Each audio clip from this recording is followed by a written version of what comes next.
You know, it's a great question, and I think we're down to 30, and you know what you found at the 75, 80 marker with players is you have to really make some critical decisions on what you want this team to look like, the makeup of this team, because they're all talented, and you can't at that point make decisions based on talent.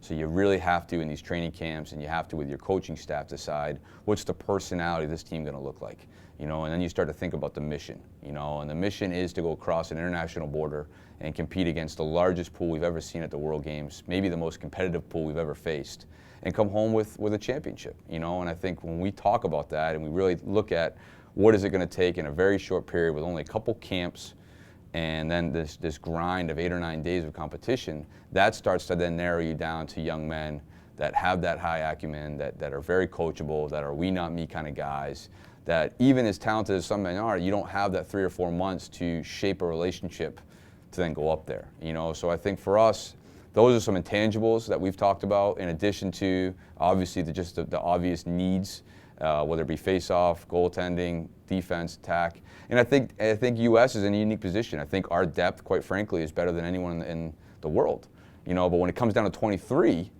and they're 23, whoever's 23, I think it's pretty close.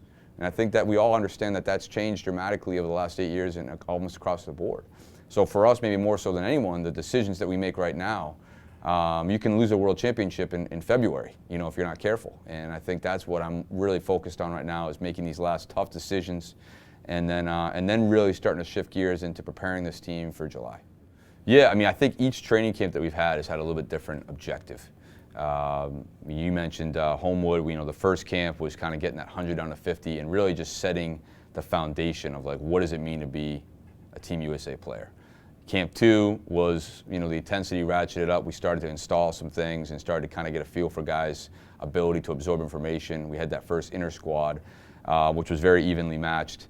And then this past camp was competition. You know, we took guys that are, again, still learning each other's names and put them into a big-time venue against a team that is very, very good, you know, and that will resemble in a lot of ways what they'll see next summer. And there was spirit on the field. There was not a lot of love on the field, and I think for our kids to appreciate that and to be faced with some adversity early on in this process was a really good thing for us. We saw how guys handled that and how they respond, you know, so we're going to get another opportunity. Coach Huntley, Coach Ray, Coach Brown, the whole Canada staff has been great, you know, in terms of setting these things up. Brody Merrill with the Hill Academy, and now as we go into the Champions Challenge where we're going to face Canada's top 30, I think it'll be a very exciting thing for Lacrosse fans and certainly for Team USA.